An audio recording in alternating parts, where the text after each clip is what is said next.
வணக்கம். இந்திய நேரப்படி மதியம் 1:30 மணி செய்திகள். முதலில் ஜெம் தலைப்பு செய்திகளை காணலாம். இந்தியா நியூசிலாந்து இடையே தடையற்ற வணிக உடன்பாடு ஏற்பட்டுள்ளதாக அமைச்சர் பியூஷ் கோயல் அறிவிப்பு. இந்திய பொருட்களுக்கு வரி விலக்கு அளிப்பதுடன் இந்தியாவில் $2000 கோடி முதலீடு செய்கிறது நியூசிலாந்து.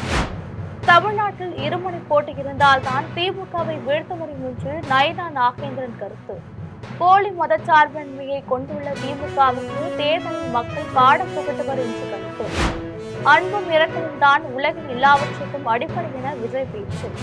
அனைத்து மத விழாக்களை முழுமையாக கொண்டாடுவது தமிழ்நாட்டின் சிறப்பு என பெருமிதம். உலகின் மிகப்பெரிய அணு உலையை மீண்டும் இயக்குவதற்காக வேலைகளில் ஜப்பான் மும்முரம். 8000 மெகாவாட் மின் உற்பத்தி செய்யும் அணு உலையை மீண்டும் திறக்க சட்டமன்றம் ஒப்புதல். இனி விரிவான செய்திகளை காணலாம். இந்தியாவுக்கும் நியூசிலாந்துக்கும் இடையே தடையற்ற வணிகம் உடன்படிக்கை கையொப்பமாகியுள்ளது. இதன் மூலம் நியூசிலாந்துக்கு ஏற்றுமதி செய்யப்படும் இந்திய பொருட்களுக்கு முழுவதும் வரி விலக்கு அளிக்கப்படுகிறது. இந்தியா நியூசிலாந்து நாடுகளிடையே 9 மாதங்களாக நடைபெற்ற பேச்சுக்கு பின் தடையற்ற வணிகத்துக்கான உடன்பாடு கையொப்பமாகியுள்ளதாக இந்திய வணிகம் தொழில்துறை அமைச்சர் பியூஷ் கோயல் தெரிவித்துள்ளார். அவர் எக்ஸ் தளத்தில் விடுத்துள்ள பதிவில் இரு நாடுகளின் உறவில் இது குறிப்பிடத்தக்க மைல்கல் என்று குறிப்பிட்டுள்ளார். இந்த உடன்பாடு நடைமுறைக்கு வந்தால் இந்திய ஏற்றுமதி பொருட்களுக்கு நியூசிலாந்தின் 100 விழுக்காடு வரி விலக்கு அளிக்கப்படும் என்று குறிப்பிட்டுள்ளார். அதேபோல் இந்தியாவின் உற்பத்தி, உட்கட்டமைப்பு, சேவைகள், புத்தாக்கம் ஆகிய துறைகளில் அடுத்த 15 ஆண்டுகளில் நியூசிலாந்து $2000 கோடி முதலீடு செய்யும் என்று குறிப்பிட்டுள்ளார். இதுகுறித்து நியூசிலாந்து பிரதமர் கிறிஸ்டோபர் லக்சன் எக்ஸ் தளத்தில் பதிவிட்டுள்ள வீடியோவில் இந்தியாவுடனான தடையற்ற வணிக உடன்பாடு நிறைவேற்றியுள்ளதாக தெரிவித்துள்ளார். இது நியூசிலாந்து உழவர்கள், வணிகர்கள் தங்கள் ஏற்றுமதியை ஊக்குவிக்கவும், புதிய வேலைவாய்ப்பை உருவாக்கவும், நியூசிலாந்து மக்களின் வருமானத்தை உயர்த்தவும் புதிய கதவுகளை திறந்துவிட்டுள்ளதாக தெரிவித்துள்ளார். தமிழ்நாடு சட்டமன்ற தேர்தலில் இருமுனை போட்டி இருந்தால்தான் திமுகவை வீழ்த்த முடியும் என நினைத்து விஜய் செயல்பட்டால் நல்லது என்று பாஜக மாநில தலைவர் நயினா நாகேந்திரன் தெரிவித்துள்ளார். தமிழகம் தலைநிமிர தமிழரின் பயணம் என்னும் பெயரில் பாஜக மாநில தலைவர் நயினா நாகேந்திரன் பரப்புரை பயணம் மேற்கொண்டுள்ளார். திருச்சி, புத்தூர், நால்ரோடு பகுதியில் நாகேந்திரனின் பரப்புரை பயணம் நடைபெற்றது. அதன் பின் திருச்சி பாஜக அலுவலகத்தில் சத்துணவு பணியாளர்கள் 100க்கும் மேற்பட்டோர் நாகேந்திரன் முன்னிலையில் பாஜகவில் இணைந்தனர். அதன் பின் செய்தியாளர்களிடம் பேசிய நாகேந்திரன், தீபாவளிக்கு வாழ்த்து சொல்லாத முதலமைச்சர் மு.க.ஸ்டாலின் ஒரு போலி மதச்சார்பின்மையை பின்பற்றுவதாக தெரிவித்தார். 2026ஆம் ஆண்டு சட்டமன்ற தேர்தலில் மக்கள் சரியான தீர்ப்பு வழங்குவார்கள் என்று குறிப்பிட்டார். திமுக இருக்கக்கூடாது என சொல்லும் விஜய், தேர்தலில் இருமுனை போட்டு இருந்தால்தான் திமுகவை வீழ்த்த முடியும் என நினைத்து செயல்பட்டால் நல்லது என்று நயினா நாகேந்திரன் தெரிவித்தார். அதிமுக 67 இடங்கள்ல இருக்கு. நாங்க பாட்டாளி மக்கள் கட்சி 5 இடங்கள்ல இருந்து நாங்க 4 இடங்கள் இருக்கிறோம். 66, அதிமுக 66, 75 இடங்கள்ல ஜெயிச்சிருக்கிறோம். ஒரு 30-35 இடங்கள்ல 300 ஓட்டு 400 ஓட்டு வித்தியாசம் ஜெயிச்சிருக்கிறோம். இன்னைக்கு சொத்து வரி உயர்வு, மின்கட்டண உயர்வு, பல்வேறு பிரச்சனைகள், பொதுமக்கள் அவதிப்படுகிறார்கள். அன்பும் இரக்கமும் தான் உலகின் எல்லாவற்றுக்கும் அடிப்படையானவை என்று தமிழக வெற்றி கழகத்தின் தலைவர் விஜய் தெரிவித்துள்ளார். தமிழக வெற்றி கழகத்தின் சார்பில் செங்கல்பட்டு மாவட்டம் மாமல்லபுரத்தில் சமத்துவ கிறிஸ்துமஸ் விழா நடைபெற்றது. இதில் தமிழக வெற்றி கழகத்தின் தலைவர் விஜய் கலந்து கொண்டு பேசினார். அப்பொழுது பொங்கல், தீபாவளி, கிறிஸ்துமஸ் எல்லாவற்றையும் ஒற்றுமையாக மகிழ்வாக கொண்டாடுவது தமிழ்நாடு என்று பெருமிதத்துடன் கூறினார். சமத்துவ கிறிஸ்துமஸ் விழாவை கொண்டாடும் இந்த நாள் தன் வாழ்வில் ஒரு மகிழ்வான தருணம் என்று விஜய் குறிப்பிட்டார். அன்பும் இரக்கமும் தான் இந்த உலகில் எல்லாவற்றுக்கும் அடிப்படையானவை என்று விஜய் கூறினார். எவ்வளவு பெரிய ஒரு போராட்டமோ, ஒரு போரோ, இல்லை எதிரிகளையோ ஜெயிக்கலாம் அப்படின்றது தான் இந்த கதைகள்லாம் நமக்கு உணர்த்துது. இந்த விழாவில் நான் ஒரு உறுதியை ஒன்று கொடுக்குறேன். நாமளும் தமிழக வெற்றி கழகமும் சமூக சமய நல்லிணக்கத்தை பாதுகாக்கிறதுல 100% உறுதியாக இருப்போம். அதில் எந்த விதமான ஒரு காம்ப்ரமைஸும் இருக்கவே இருக்காது. அதனால தான் நம்மளுடைய கொள்கைகளுக்கு மதச்சார்பற்ற சமூக நீதி கொள்கைகள்னு பேர் வச்சதே இந்த உறுதினால தான். கண்டிப்பா ஒரு ஒளி ஒன்று பிறக்கும். அந்த ஒளி நம்மளை வழி நடத்தும். இங்கே வந்திருக்கும் அருளாளர்கள், அன்பர்கள் அனைவருக்கும் என்னுடைய கிறிஸ்துமஸ் நல்வாழ்த்துக்கள். 2011ஆம் ஆண்டு புகுசிமா அணு உலைக்குள் கடநீர் புகுந்த நிலையில் ஜப்பானில் மூடப்பட்ட உலகின் மிகப்பெரிய அணு உலையை மீண்டும் இயக்குவதற்கான வேலைகளில் ஜப்பான் மும்முரமாக ஈடுபட்டுள்ளது. ஜப்பானில் 2011ஆம் ஆண்டு மார்ச் 11ஆம் நாள் ஏற்பட்ட நிலநடுக்கத்தால் பசிபிக் பெருங்கடலில் பேரலைகள் எழுந்து புகுசிமாவில் உள்ள உலகின் மிகப்பெரிய அணுமின் நிலையத்துக்குள் கடநீர் உட்புகுந்தது. இதையடுத்து அணு கதிர்வீச்சு ஏற்பட்டதால் இந்த அணுமின் நிலையம் மூடப்பட்டது. அதேபோல் காசிவசாக்கி கரிவா என்னும் இடத்தில் உள்ள 8000 மெகாவாட் உற்பத்தி திறன் உள்ள அணு உலையையும் ஜப்பான் மூடியது. 15 ஆண்டுகளாக மூடப்பட்டிருந்த காசிவசாக்கி கரிவா அணு உலையை மீண்டும் திறப்பதற்கு ஆதரவாக ஜப்பானின் நிகாட்டா சட்டமன்றத்தில் பெரும்பாலான உறுப்பினர்கள் வாக்களித்துள்ளனர். இந்நிலையில் 2011ஆம் ஆண்டுக்கு பின்பு தொடர்ந்து 15 ஆண்டுகளாக மூடப்பட்டிருந்த அந்த அணு உலையை மீண்டும் திறந்து மின் உற்பத்தியை தொடங்குவதற்கான வேலைகள் டோக்கியோ மின்னாற்றல் நிறுவனம் மும்முரமாக ஈடுபட்டுள்ளது. காவிரி உபரிநீர் இணைப்பு திட்டத்தை நிறைவேற்றிய அதிமுக பொதுச் செயலாளர் எடப்பாடி பழனிசாமியை நேரில் சந்தித்து விவசாய சங்கத்தினர் நன்றி தெரிவித்தனர். சேலத்தில் காவிரி உபரிநீர் இணைப்பு திட்டத்தை நிறைவேற்றிய அதிமுக பொதுச் செயலாளர் எடப்பாடி பழனிசாமியை நேரில் சந்தித்து விவசாய சங்கத்தினர் நன்றி தெரிவித்தனர். இந்த சந்திப்பை தொடர்ந்து சங்கத்தின் நிறுவனர் கணபதி பேசிய பொழுது, நீர் ஆதாரம் இல்லாமல் தங்கள் பகுதி வறட்சியாக இருந்தது என்றும் இந்த இணைப்பு திட்டத்தின் மூலம் 70 ஏரிகள் நிரம்பியுள்ளது என்றார். இதனால் தங்கள் பகுதி விவசாயிகள் நல்ல வருவாய் ஈட்டுவதாக தெரிவித்தார். இதையடுத்து தற்போது 70 ஏரிகள் மட்டுமே நிரப்பப்பட்டுள்ள நிலையில் மீதமுள்ள ஏரிகளையும் நிரப்புவதற்கான நடவடிக்கை எடுக்க வேண்டும் என்று அரசுக்கு கோரிக்கை விடுத்தார். அமலாக்கத்துறையை தவறாக பயன்படுத்தும் பாஜகவை கண்டித்து புதுச்சேரியில் காங்கிரஸ் கட்சி சார்பில் ஆர்ப்பாட்டம் நடைபெற்றது. ஊரக வேலை திட்டத்திலிருந்து காந்தி பெயரை நீக்கியதை கண்டித்தும், சோனியா, ராகுல் ஆகியோர் மீது அமலாக்கத்துறையை தவறாக ஏவியதை கண்டித்தும் புதுச்சேரியில் காங்கிரஸ் கட்சியினர் ஆர்ப்பாட்டத்தில் ஈடுபட்டனர். பழைய பேருந்து நிலையம் அருகே நடைபெற்ற போராட்டத்திற்கு காங்கிரஸ் நாடாளுமன்ற உறுப்பினர் வைத்திலிங்கம் தலைமை தாங்கினார். இதில் முன்னாள் முதல்வர் நாராயணசுவாமி, முன்னாள் அமைச்சர்கள் கந்தசுவாமி, ஷாஜகான், முன்னாள் துணை சபாநாயகர் பாலன், காங்கிரஸ் கட்சி அரசு ஊழியர் பிரிவு நமச்சிவாயம் ஆகியோர் கலந்து கொண்டனர். சோழிங்கநல்லூர் தொகுதிக்குட்பட்ட புனித தோமையார் மலை திமுக ஒன்றிய சார்பில் ஆலோசனை கூட்டம் நடைபெற்றது. சென்னை சோழிங்கநல்லூர் தொகுதிக்குட்பட்ட புனித தோமையார் மலை திமுக ஒன்றிய சார்பில் ஆலோசனை கூட்டம் நடைபெற்றது. இதில் ஒன்றிய கழக செயலாளர் வெங்கடேசன் தலைமை வகித்தார். இந்த கூட்டத்தில் சோழிங்கநல்லூர் சட்டமன்ற உறுப்பினர் அரவிந்த் ரமேஷ் கலந்து கொண்டார். இக்கூட்டத்தில் சட்டமன்ற உறுப்பினர் அரவிந்த் ரமேஷ் பேசிய பொழுது, மத்திய அரசு 100 நாள் வேலை திட்டத்தின் பெயர் மாற்றியதை தொடர்ந்து மத்திய அரசை கண்டித்து டிசம்பர் 24ஆம் தேதி ஆர்ப்பாட்டத்திற்கு அனைவரும் கலந்து கொள்ள வேண்டும் என்று தெரிவித்தார். தொடர்ந்து பேசிய அரவிந்த் ரமேஷ், நம் உரிமையை என்றும் விட்டுவிடக் கூடாது, அனைவரும் ஒற்றுமையாக செயல்பட வேண்டும் என்று கூறினார். இந்த கூட்டத்தில் மாவட்ட நிர்வாகிகள், ஒன்றிய குழு பெருந்தலைவர், ஒன்றிய நிர்வாகிகள், அனைத்தணி நிர்வாகிகள் பலர் கலந்து கொண்டனர். செங்கம் அருகே ரூபாய் 55 கோடியில் அமைக்கப்பட்ட குடிநீர் குழாய்கள் உடைந்து குடிநீர் வீணாக வெளியேறி வருவதாக பொதுமக்கள் வேதனை தெரிவிக்கின்றனர். திருவண்ணாமலை மாவட்டம் செங்கம் அடுத்து தண்டராம்பட்டு பகுதியில் உள்ள சாத்தனூர் பிக்கப் அணையிலிருந்து திருவண்ணாமலை மாவட்டத்திற்கு குடிநீர் விநியோகம் செய்வதற்காக ரூபாய் 55 கோடியில் புதிதாக குடிநீர் பைப்லைன் அமைக்கப்பட்டது. இந்நிலையில் குடிநீர் பைப்லைனில் சுமார் 10க்கும் மேற்பட்ட இடங்களில் பழுதடைந்து குடிநீர் பயனற்ற முறையில் வீணாக வெளியேறி வருவதால் பொதுமக்கள் வேதனையடைந்து வருகின்றனர். மேலும் நேற்று வட்டார வளர்ச்சி அலுவலகம் முன்பு அமைக்கப்பட்டுள்ள பைப்லைன் உடைந்து சாலையில் தேங்கிய நீரில் கார் விபத்துக்குள்ளானதால் அதனை பொதுமக்கள் மற்றொரு வாகனத்தின் மூலம் கயிறு கட்டி மீட்டனர்.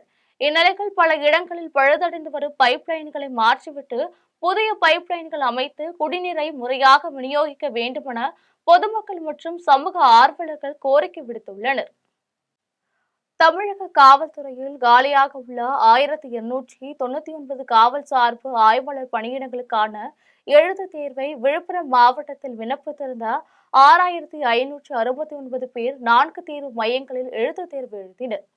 தமிழ்நாடு காவல்துறையில் தாலுகா மற்றும் ஆயுதப்படையில் காலியாக உள்ள 1299 காவல் சார்பு ஆய்வாளர் பணியிடங்களுக்கான அறிவிப்பை தமிழ்நாடு சீருடை பணியாளர் தேர்வு வாரியம் கடந்த ஏப்ரல் மாதம் வெளியிட்டது. இந்த காலி பணியிடங்களுக்கான தமிழகம் முழுவதும் 3 லட்சத்திற்கும் மேற்பட்டோர் விண்ணப்பித்திருந்த நிலையில் அவர்களுக்கான எழுத்துத் தேர்வு தமிழகம் முழுவதும் நடைபெற்று வருகிறது. விழுப்புரம் மாவட்டத்தில் 4 தேர்வு மையங்களில் இத்தேர்வுக்கான விண்ணப்பித்திருந்த ஆண்கள் 5005 நபர்களும் பெண்கள் 1564 பேரும் என மொத்தம் 6569 பேர் தேர்வு எழுதினர். காலை 10 மணி முதல் 12:30 மணி வரை முதன்மை எழுத்துத் தேர்வும், பிற்பகல் 3:30 மணி முதல் 5:10 மணி வரை தமிழ் மொழி தகுதி தேர்வும் நடைபெற்றது. தேர்வு மையத்தில் விழுப்புரம் காவல்துறை கண்காணிப்பாளர் சரவணன் தலைமையில் தேர்வறை காவலர்கள், கூடுதல் காவல் கண்காணிப்பாளர்கள் மற்றும் துணை காவல் கண்காணிப்பாளர்கள் என 1300 காவலர்கள் பணியில் ஈடுபடுத்தப்பட்டிருந்தனர். மேலும் முறைகேடுகளை தடுக்கும் விதமாக செல்போன்கள், ஸ்மார்ட் வாட்ச் போன்ற எந்தவித மின்சாதன பொருட்களையும் தேர்வு மையத்திற்குள் அனுமதிக்காமல் தேர்வு எழுதுபவர்களை அனுப்பி வைத்தனர். தேர்வு மையத்திற்குள் ஒவ்வொரு தேர்வு அறையிலும் 20 தேர்வாளர்களுக்கு ஒரு சிசிடிவி கண்காணிப்பு கேமரா வீதம் பொருத்தப்பட்டு காவல்துறையினர் கண்காணிக்கப்பட்டு வருகின்றனர். கரூரில் பயனற்று கிடந்த மேல்நிலை நீர்த்தேக்க தொட்டியை இடிக்கும் பொழுது அருகில் இருந்த வீட்டின் மேல் சாய்ந்து வீடு சேதமடைந்த வீடியோ காட்சிகள் வெளியாகி பெரும் பரபரப்பை ஏற்படுத்தியுள்ளது. கரூர் மாவட்டம் தெற்கு காந்தி கிராம பகுதியில் நீண்ட காலமாக பயனற்று கிடந்த மேல்நிலை நீர்த்தேக்க தொட்டி இடிக்கும் பணிகள் 14வது வார்டு திமுக மாமன்ற உறுப்பினர் பூபதி தலைமையில் நடைபெற்றது. இதில் முன் அனுபவம் இல்லாத நபர்கள் பணியில் ஈடுபட்டதால் அருகில் இருந்த மீரா விஜயகுமார் என்பவரின் வீட்டின் மேல் நீர்த்தேக்க தொட்டி விழுந்து வீடு முழுவதும் சேதமடைந்தது.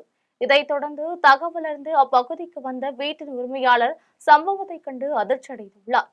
இதில் முன்னெச்சரிக்கை நடவடிக்கை எதுவும் எடுக்காமல் மாநகராட்சியின் மாமன்ற உறுப்பினர் பூபதி அகற்றியுள்ளதாக வீட்டின் உரிமையாளர் குற்றம் சாட்டினார்.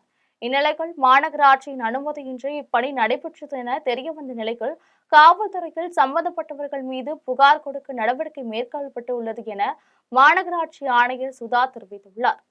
தேனியில் இந்திய கம்யூனிஸ்ட் கட்சி மார்க்சிஸ்ட் சார்பில் மறைந்த தலைவர்களின் படத்திறப்பு விழா நடைபெற்றது. தேனி மாவட்டம் பெரியகுளத்தில் இந்திய கம்யூனிஸ்ட் கட்சி மார்க்சிஸ்ட் சார்பில் மறைந்த தலைவர்களின் படத்திறப்பு விழா நடைபெற்றது. இதில் மாநில பொதுச் செயலாளர் சண்முகம் கலந்து கொண்டு புகைப்படங்களை திறந்து வைத்தார்.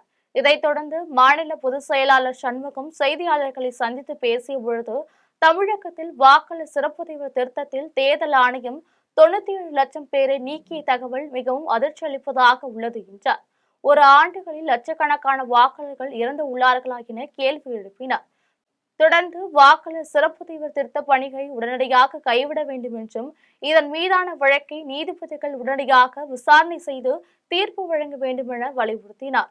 இந்நிகழ்ச்சியில் முன்னாள் சட்டமன்ற உறுப்பினர் பாலபாரதி, திண்டுக்கல் நாடாளுமன்ற உறுப்பினர் சச்சினானந்தம், முன்னாள் பெரியகுளம் சட்டமன்ற உறுப்பினர் லாசர் உள்ளிட்ட ஏராளமானோர் கலந்து கொண்டனர். புதுச்சேரி லட்சிய ஜனநாயக கட்சி சார்பில் பொதுத் தேர்வுகளில் வெற்றி பெற்ற அனைத்து மாணவ மாணவிகளுக்கும் பரிசுகள் வழங்கப்பட்டது. புதுச்சேரி லட்சிய ஜனநாயக கட்சி சார்பில் 10ஆம் மற்றும் 12ஆம் வகுப்பு பொதுத் தேர்வுகளில் வெற்றி பெற்ற அனைத்து மாணவ மாணவிகளுக்கும் பரிசுகள் வழங்கும் விழா சிறப்பாக நடைபெற்றது. இந்த விழாவில் லட்சிய ஜனநாயக கட்சியின் தலைவர் ஜோஸ் சார்லஸ் மார்டின் கலந்து கொண்டு தேர்வில் வெற்றி பெற்ற மாணவ மாணவிகளுக்கு பரிசுகள் மற்றும் ஊக்கத்தொகை வழங்கினார். அப்போது ஜோஸ் சார்லஸ் மார்டின் மாணவர்களிடையே பேசிய பொழுது, நமது தேசியத்தின் முதுகெலும்பு கல்வி என்றும் ஆண்டுதோறும் கல்விக்கு உதவுவது தொடரும் என்றார். இதைத் தொடர்ந்து அரியாங்குப்பம், நெல்லித்தோப்பு மற்றும் காமராஜ் நகர் தொகுதிகளை சேர்ந்த லட்சிய ஜனநாயக கட்சியின் பொறுப்பாளர்களுக்கு நினைவு பரிசுகளும் வழங்கப்பட்டன. கோவையில் உள்ள தனியார் தொழில்நுட்ப கல்லூரியில் முன்னாள் மாணவர்கள் சந்திப்பு நிகழ்ச்சி நடைபெற்றது. கோவை மாவட்டம் குறும்பாளையத்தில் உள்ள தனியார் தொழில்நுட்ப கல்லூரிகள் முன்னாள் மாணவர்கள் சந்திப்பு நிகழ்ச்சி நடைபெற்றது. இதில் நீண்ட ஆண்டுகளுக்கு பிறகு மீண்டும் ஒன்று கூடிய மாணவர்கள் தங்கள் பயின்ற பழைய வகுப்பறைக்கு தங்கள் நினைவுகளை பகிர்ந்தனர். இதையடுத்து கல்வி நிறுவனத்தின் தாளாளர் சுகுமாரன் மற்றும் கல்லூரி முதல்வர் ஆகியோர் சந்தித்து வாழ்த்து பெற்று நினைவு பரிசுகளை வழங்கினர். இந்நிகழ்ச்சியில் நிர்வாக அரங்காவலர்கள் பிரவீன்குமார், மருத்துவர் ஸ்ரீநிதி பிரவீன்குமார், இயக்குனர் ஜோசப் தனிக்கல் உட்பட பலர் கலந்து கொண்டனர். கும்பகோணம் நகர பேருந்து நிலையத்தில் திமுக ஒன்றிய செயலாளருக்கு சொந்தமான மினி பேருந்தின் மேலாளர் மற்றொரு மினி பேருந்தின் நடத்துனரை தாக்கியதால் அப்பகுதியில் பரபரப்பு ஏற்பட்டது. தஞ்சாவூர் மாவட்டம் கும்பகோணம் நகர பேருந்து நிலையத்தில் அரசு பேருந்துகள் அதிகமாகவும் மினி பேருந்துகள் குறைவான எண்ணிக்கையில் இருப்பதால் அடிக்கடி பிரச்சனை ஏற்பட்டு வருகிறது. இந்நிலையில் திமுக ஒன்றிய செயலாளருக்கு சொந்தமான மினி பேருந்தின் மேலாளர் மற்றொரு மினி பேருந்தின் ஓட்டுநரை தகாத வார்த்தைகளால் பேசியதோடு தட்டி கேட்ட நடத்துனரை தாக்கியதால் பரபரப்பு ஏற்பட்டது. இதனால் அப்பகுதியில் பரபரப்பான சூழ்நிலை ஏற்பட்டது. இப்பகுதியில் தினமும் இதுபோன்ற கைகலப்பில் ஈடுபட்டு வருவதால் பயணிகள் மிகவும் அச்சமடைந்து வருகின்றனர். கோவையில் தனியார் பள்ளியின் மாணவர்கள் சார்பில் அரசு பள்ளியின் கட்டமைப்பை வலுப்படுத்த வேண்டும் என்ற குறிக்கோளை முன்வைத்து மாணவர்கள் கண்காட்சி நிகழ்ச்சி நடைபெற்றது. கோவை மாவட்டம் வடகோவை பகுதியில் தனியார் பள்ளியின் மாணவர்கள் சார்பில் அரசு பள்ளியின் கட்டமைப்பை வலுப்படுத்த வேண்டும் என்ற குறிக்கோளை முன்வைத்து மாணவர்கள் கண்காட்சி நிகழ்ச்சி நடைபெற்றது. இக்கண்காட்சியில் மாணவர்கள் தங்களது கைவண்ணத்தில் உருவாக்கப்பட்ட ஹோம்மேட் சாக்லேட், சோப், பொம்மை வகைகள், கேக் வகைகள் என பல்வேறு பொருட்கள் காட்சிப்படுத்தப்பட்டது. இக்கண்காட்சியை தம்பு மேல்நிலைப் பள்ளியின் செயலாளர் பிரீதா பிரியதர்ஷினி ரிப்பன் வெட்டி துவங்கி வைத்தார். இதைத் தொடர்ந்து மாணவர்கள் மத்தியில் பேசிய அவர், தனது அனுபவத்தில் இத்தனை சிறிய வயதில் இத்தகைய கண்காட்சியை நடத்தி விற்பனை செய்வது வியப்பாக உள்ளது என்றார். இந்நிகழ்ச்சியில் தனியார் கண்காட்சியின் நிறுவனர் ஹூனா குட்டேஜா, இன்னர்வி கிளப் தலைவர் தீபிகா விஜய், ஜஸ்ட் கிட் இந்நிறுவனத்தின் நிறுவனர் சுஷ்மா புருஷோத்தம் உள்ளிட்ட பலர் கலந்து கொண்டனர். என் பேர் சாரா. நான் டிப்ஸ் குளோபல் எஜுகேட்டில் 11th கிரேட் படிக்கிறேன். நான் இன்னைக்கு ஒரு பேக்கிங் ஸ்டால் வச்சுருக்கேன். இங்கே அரௌண்ட் 500 பீப்புள் வருவாங்கன்னு எக்ஸ்பெக்ட் பண்ணுறேன். அண்ட் நான் ஒரு 10 to 30% ப்ராஃபிட் ஏர்ன் பண்ணலாம்னு நினைக்கிறேன். ஸோ இது எனக்கு ஒரு நல்ல ஆப்பர்ச்சுனிட்டி டு ஏர்ன் மணி. சம வேலைக்கு சம ஊதியம் வழங்க கோரி தென்காசியில் 100க்கும் மேற்பட்ட செவிலியர்கள் காத்திருப்பு போராட்டத்தில் ஈடுபட்டனர். தொகுப்பூதியத்தில் பணியாற்றி வரும் செவிலியர்கள் சம வேலைக்கு சம ஊதியம் வழங்க கோரி தமிழகம் முழுவதும் ஆர்ப்பாட்டத்தில் ஈடுபட்டு வருகின்றனர். அதன்படி தென்காசியில் 100க்கும் மேற்பட்ட செவிலியர்கள் கோரிக்கைகளை நிறைவேற்ற கோரி 3ஆம் கட்ட போராட்டமாக காத்திருப்பு போராட்டத்தில் ஈடுபட்டனர். திமுக தேர்தல் அறிக்கையில் கூறிய உறுதிமொழிகளை நிறைவேற்ற வேண்டும், தொகுப்பூதிய செவிலியர்களை பணி நிரந்தரம் செய்ய வேண்டும், செவிலியர் கண்காணிப்பாளர் நிலை 3ஆம் பணியிடங்களை உருவாக்க வேண்டும் என்று அவர்கள் வலியுறுத்தி வருகின்றனர். பணி நிரந்தரம் கோரி மயிலாடுதுறையில் ஒப்பந்த செவிலியர்கள் தொடர் காத்திருப்பு போராட்டத்தில் ஈடுபட்டனர். மயிலாடுதுறை மாவட்ட தலைமை மருத்துவமனை முன் 15 செவிலியர்கள் காத்திருப்பு போராட்டத்தில் ஈடுபட்டனர். மயிலாடுதுறை மாவட்டத்தில் ஒப்பந்த செவிலியர்கள் 200 பேர் பணியாற்றும் நிலையில் சென்னையில் நடைபெறும் போராட்டத்துக்கு பலர் சென்றுள்ளனர். திமுக தேர்தல் அறிக்கையில் கூறிய பணி நிரந்தரம், சமவேளைக்கு சம ஊதியம் ஆகிய கோரிக்கைகளை நிறைவேற்ற வேண்டும் என்று செவிலியர்கள் வலியுறுத்தினர். திருநெல்வேலி மாவட்டம் பனங்குடி அருகே பொங்கலை முன்னிட்டு வீர விளையாட்டான இளவட்டக்கல்லை தூக்கும் போட்டிக்கு இளைஞர்களும் பெண்களும் தீவிர பயிற்சி செய்து வருகின்றனர். தமிழகத்தின் தென்பாண்டி நாட்டில் இளவட்டக்கல்லை தூக்கி சுமக்கும் இளைஞனுக்கே பெண்ணை மணமுடித்து தருவதாக பெற்றோர்கள் கூறும் வழக்கம் அந்த காலத்தில் உண்டு. நாகரிக காலத்தில் இன்றைக்கு அந்த வழக்கம் மறைந்து போய்விட்டாலும் தென் மாவட்டங்களில் பல சிற்றூர்களில் இன்றும் இளவட்டக்கல்லை தூக்கும் போட்டி நடத்தப்பட்டு வருகிறது. வென்றவர்களுக்கு தற்பொழுது பரிசுகள் மட்டுமே உண்டு. திருநெல்வேலி மாவட்டம் பனங்குடி அருகே வடலி விலையில் ஆண்டுதோறும் பொங்கலையொட்டி இளவட்டக்கல் தூக்கும் விளையாட்டு நடந்து வருகிறது. பொங்கல் திருநாளில் நடக்கும் இளவட்டக்கல் விளையாட்டு போட்டிக்காக இப்பொழுது இளைஞர்கள் பயிற்சி எடுத்து வருகின்றனர். இளைஞர்களுக்கு போட்டியாக பெண்களும் பயிற்சி மேற்கொண்டு வருகின்றனர். பொங்கல் திருநாளில் பல்வேறு போட்டிகள் நடத்தப்பட்டாலும் இளவட்டக்கல் தூக்கும் போட்டியை காண ஏராளமான பொதுமக்கள் கூடுவது சிறப்பாகும். கோவையில் நடைபெற்ற மாநில அளவிலான சிட்டிங் வாலிபால் போட்டியில் தமிழகத்தின் பல்வேறு மாவட்டங்களிலிருந்து மாற்றுத்திறனாளி வீரர்கள் ஆர்வத்துடன் கலந்து கொண்டனர். கோவையில் மாநில அளவில் மாற்றுத்திறனாளிகளுக்கான சிட்டிங் வாலிபால் போட்டி கோவை நேரு ஸ்டேடிய உள்ளரங்கில் நடைபெற்றது. இதில் கோவை, மதுரை, திருநெல்வேலி, கன்னியாகுமரி, தூத்துக்குடி, கிருஷ்ணகிரி, தருமபுரி, திருப்பூர், கிருஷ்ணகிரி, ராமநாதபுரம் மாவட்டங்களிலிருந்து மாற்றுத்திறனாளி வீரர்கள் பங்கேற்றனர். லீக் சுற்றுகளுக்கான போட்டிகள் நடைபெற்ற நிலையில் இறுதிப் போட்டியில் கோவை, கன்னியாகுமரி அணிகள் மோதின. இதில் இரு அணிகளின் வீரர்களும் சிறப்பாக ஆட்டத்தை வெளிப்படுத்திய நிலையில் முதல் 2 செட்டுகளிலும் கோவை அணி வெற்றி பெற்று கோப்பையை கைப்பற்றியது. வெற்றி பெற்ற கோவை அணி 2ஆம் இடம் பிடித்த கன்னியாகுமரி, 3ஆம் இடம் பிடித்த கிருஷ்ணகிரி ஆகிய அணிகளுக்கு கோப்பைகளும் பரிசுகளும் வழங்கி சிறப்பிக்கப்பட்டது. கோயம்புத்தூர் பேரா வாலிபால் அசோசியேஷன் ஒரு மிக பிரம்மாண்டமான ஒரு டோர்னமெண்ட்டை வந்து கோயம்புத்தூர் நேரு ஸ்டேடியத்தில் நம்ம நடத்தியிருக்கோம். இந்த டோர்னமெண்ட் எதுக்காக அப்படின்னா, முக்கியமாக பேரா வாலிபால் பிளேயர்ஸை பேரா ஸ்போர்ட்ஸ் என்கரேஜ் பண்ணுங்கிறதுக்காக தமிழ்நாடு ஃபுல்லாக இருந்த கிட்டத்தட்ட ஒரு 12 டீம்ஸை கூப்பிட்டு இந்த பேரா வாலிபால் அசோசியேஷன் ஒரு பிரம்மாண்டமான டோர்னமெண்ட்டை, சிட்டிங் வாலிபால் டோர்னமெண்ட்டை நம்ம இன்னைக்கு நடத்தி முடிச்சிருக்கோம். புதுச்சேரியில் நடைபெற்ற மிதிவண்டி பேரணிகள் மத்திய அமைச்சர் மன்சுக் மாண்டவியா கலந்து கொண்டு 5 கிலோமீட்டர் தொலைவுக்கு மிதிவண்டி ஓட்டினார்.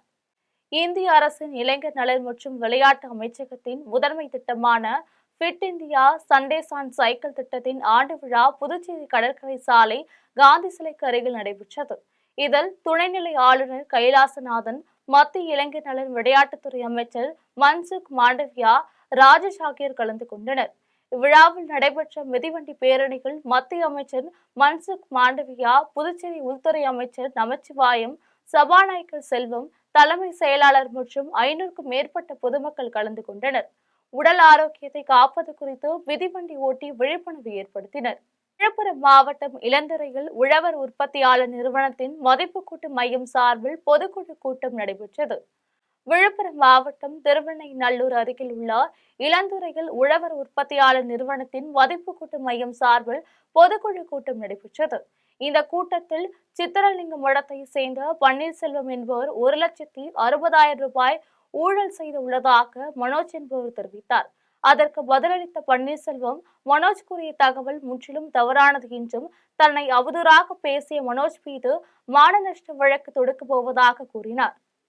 என் மீது அசிங்கப்படுத்தும்படியும்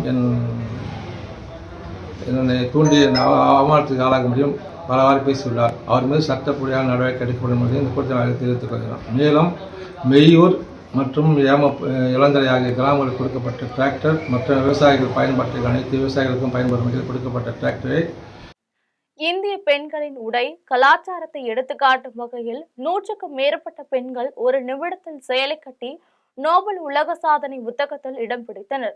கோவையில் ஜெய்ஸ் பிரைடல் ஸ்டுடியோ மற்றும் அகாடமி சார்பில் இந்திய பாரம்பரிய சேலை அணிவதன் பெருமையை உலக அளவில் எடுத்துக் கூறும் வகையில் ஒரு நிமிடத்தில் சேலை கட்டும் நிகழ்ச்சி நடைபெற்றது. இதில் 100க்கும் மேற்பட்ட பெண்கள், கல்லூரி மாணவிகள் ஆர்வத்துடன் கலந்து கொண்டு ஒரு நிமிடத்தில் சேலை கட்டி சாதனை செய்தனர். பல்வேறு வண்ணங்களிலான புடவைகளை 100க்கும் மேற்பட்டோர் ஒரே நேரத்தில் ஒரே நிமிட அவகாசத்தில் அணிந்த நிகழ்வு நோபல் உலக சாதனை புத்தகத்தில் இடம் பிடித்தது. புடவை அணிவதற்கான பயிற்சி வழங்கி வரும் மாஸ்டர் ஜெயந்தி இந்த நிகழ்வுக்கு பின்னர் செய்தியாளரிடம் பேசினார். இதை பிரேக் பண்ணி இந்த டைமிங்ல வந்து 1 மினிட்ல எங்களால முடிக்க முடியும். பெர்ஃபெக்ட்டா, நீட்டா 10 to 10 பிளேட்ஸ் கேரி பண்ணி கம்ப்ளீட்டான ஒரு சவுத் இந்தியன் ட்ரேப்பிங் பண்ணியிருக்கோம். இட்ஸ் நாட் அன் ஓப்பன் பல்லு, it's an complete south Indian draping. Pudukkottai மாவட்டம் பொன்னமராவதியில் உள்ள ராஜராஜ சோழீஸ்வரர் கோவிலில் நால்வர் உலா, திருமுறை திருவிழா, கைலாய காட்சி பெருவிழா ஆகியன குன்றக்குடி பொன்னமல அடிகளார் சுவாமிகள் தலைமையில் நடைபெற்றது. புதுக்கோட்டை மாவட்டம் பொன்னமராவதியில் உள்ள ராஜராஜ சோழீஸ்வரர் கோவிலில் நால்வர் உலா, திருமுறை திருவிழா, கைலாய காட்சி பெருவிழா ஆகிய விழாக்கள் நடைபெற்றன. இந்த விழாவில் திருவண்ணாமலை ஆதீனம் குன்றக்குடி பொன்னமல அடிகளார் ஆசி உரையுடன் தொடங்கியது. அதை முன்னிட்டு கணபதி ஹோமம், நாயன்மார்கள் 4 மற்றும் நடராஜருக்கு சிறப்பு அபிஷேக ஆராதனைகள் நடைபெற்றன. விழா நிறைவில் பக்தர்களுக்கு அன்னதானம் வழங்கப்பட்டது. திருவாரூர் மாவட்டம் மன்னார்குடி ராஜகோபால சுவாமி கோவிலில் பகல் 10 உற்சவம் நடைபெற்றது.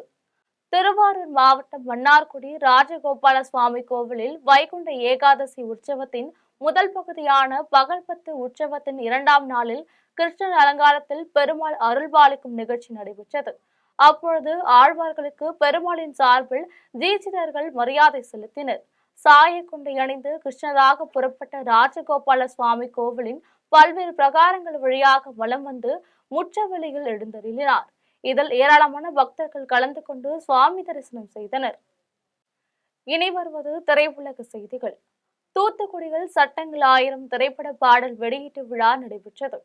சட்டங்கள் 1000 திரைப்படம் வருகின்ற பிப்ரவரி மாதம் தமிழ்நாடு முழுவதும் வெளியிட இருக்கிறது.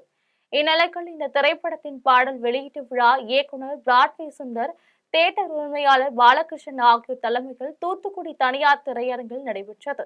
இந்நிகழ்ச்சியில் திரைப்பட தயாரிப்பாளர் செல்வம், கதாநாயகி கதிரேஸ்வரி, நடிகர்கள் கதிரேஷ், ராஜ் கபூர், நடிகைகள் கார்த்திகா, சுசீலா மற்றும் பலர் கலந்து கொண்டனர். முன்னதாக திரைப்பட பாடல் ஆசிரியரான கவிஞர் நீதி செல்வன் வரவேற்று பேசினார். நான் ஒரு ஹீரோக்கு ஈக்குவலா ஒரு கேரக்டர் பண்ணியிருக்கேன், ஹீரோக்கு ஃப்ரெண்டா. ஆமாம், ஏற்கனவே ஒரு படம் பண்ணியிருக்கேன், கிராக்கின்னு ஒன்று. இப்போ அடுத்த படம் நாங்கள் ரெடி ஆகிட்டோம். வேல்குமார் என் பேர். ராஜா கேரவன். அதுக்கு பிறகு ஜிகர் வந்தால லாரன்ஸ் மாஸ்டர் ஃப்ரெண்டெல்லாம் நடிச்சிருக்கேன். இனி வருவது உலக செய்திகள்.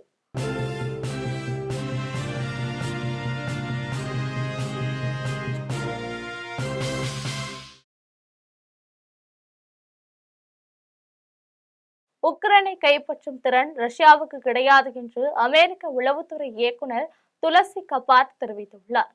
உக்ரைனுக்கும் ரஷ்யாவுக்கும் இடையே கடந்த 2022ஆம் ஆண்டு முதல் போர் நடைபெற்று வருகிறது. இதனை முடிவுக்கு கொண்டு வர அமெரிக்கா உள்ளிட்ட பல்வேறு நாடுகள் தீவிரமாக முயன்று வருகின்றனர். இதனிடையே ஐரோப்பிய நாடுகள் மீது ரஷ்யா போர் தொடுக்க இருப்பதாக பிரபல செய்தி நிறுவனத்தின் தகவலுக்கு அமெரிக்க உளவுத்துறை இயக்குனர் துளசி கபாட் பதிலளித்துள்ளார். உக்ரைனை கைப்பற்றும் திறன் ரஷ்யாவுக்கு கிடையாது என்றும், இப்படிப்பட்ட நிலைகள் ஐரோப்பிய நாடுகள் மீது தாக்குதல் நடத்துவது என்பது சாத்தியமில்லாத ஒன்று என்றும் அவர் தெரிவித்துள்ளார்.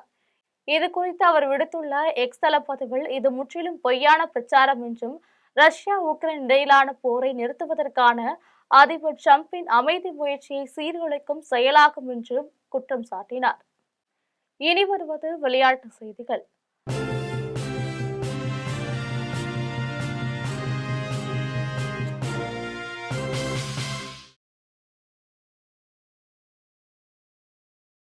நியூசிலாந்து வெஸ்ட் இண்டீஸ் அணிகள் இடையிலான 3வது மற்றும் கடைசி டெஸ்ட் போட்டிகள் வெஸ்ட் இண்டீஸை வீழ்த்தி நியூசிலாந்து அணி தொடரை கைப்பற்றியது. நியூசிலாந்து வெஸ்ட் இண்டீஸ் அணிகள் இடையிலான 3வது மற்றும் கடைசி டெஸ்ட் போட்டி நியூசிலாந்து நாட்டின் மவுண்ட் மாங்கானுவில் நடைபெற்றது. இதில் நியூசிலாந்து முதல் இன்னிங்ஸில் 8 விக்கெட் இழப்புக்கு 575 ரன் குவித்து டிக்ளேர் செய்தது. இதன் பின்னர் முதல் இன்னிங்ஸை ஆடிய வெஸ்ட் இண்டீஸ் அணி 420 ரன்கள் எடுத்து ஆல் அவுட் ஆனது. இதனைத் தொடர்ந்து 2வது இன்னிங்ஸில் விளையாடிய நியூசிலாந்து 2 விக்கெட் இழப்பிற்கு 306 ரன்கள் அடித்து டிக்ளேர் செய்தது. தொடர்ந்து 2வது இன்னிங்ஸில் களமிறங்கிய வெஸ்ட் இண்டீஸ் அணி 138 ரன்கள் எடுத்து அனைத்து விக்கெட்டையும் இழந்து தோல்வியடைந்தது.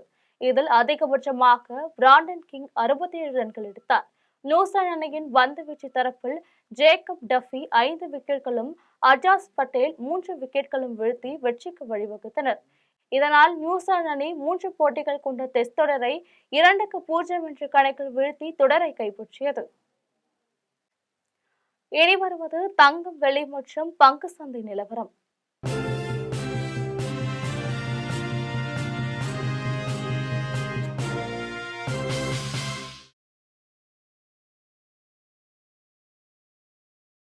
சென்னையில் ஆபரண தங்கம் இன்று ஒரு சவரன் 99,840 ரூபாய்க்கு விற்பனை செய்யப்படுகிறது. சென்னையில் இன்று ஆபரண தங்கத்தின் விலை கிராமுக்கு 80 ரூபாய் அதிகரித்து 12,480 ரூபாய்க்கு விற்பனை செய்யப்படுகிறது. மேலும் ஒரு சவரன் 640 ரூபாய் அதிகரித்து 99,840 ரூபாய்க்கு விற்பனை செய்யப்படுகிறது. 24 கேரட் தூய தங்கம் ஒரு சவரன் 1,08,920 ரூபாய்க்கு விற்பனை செய்யப்படுகிறது. மேலும் 1 கிராம் வெள்ளி 231 ரூபாய்க்கும், 1 கிலோ வெள்ளி 2,31,000 ரூபாய்க்கும் விற்பனை செய்யப்படுகிறது.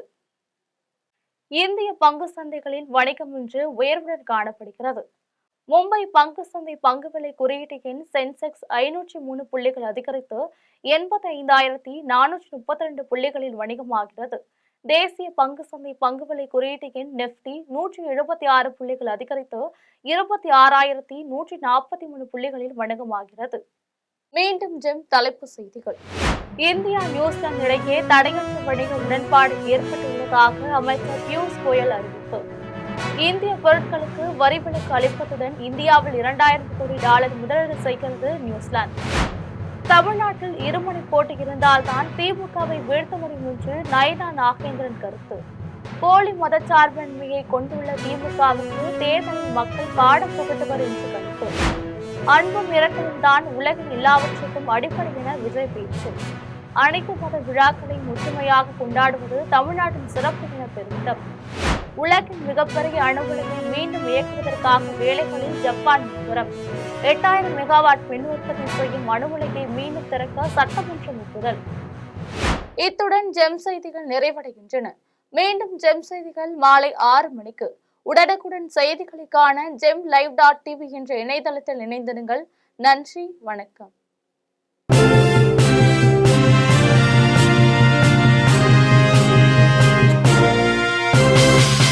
உடனுக்குடன் அப்டேட் தெரிந்து கொள்ள ஜெம் டிவி தமிழ் ஆப்பை இன்ஸ்டால் செய்யவும்.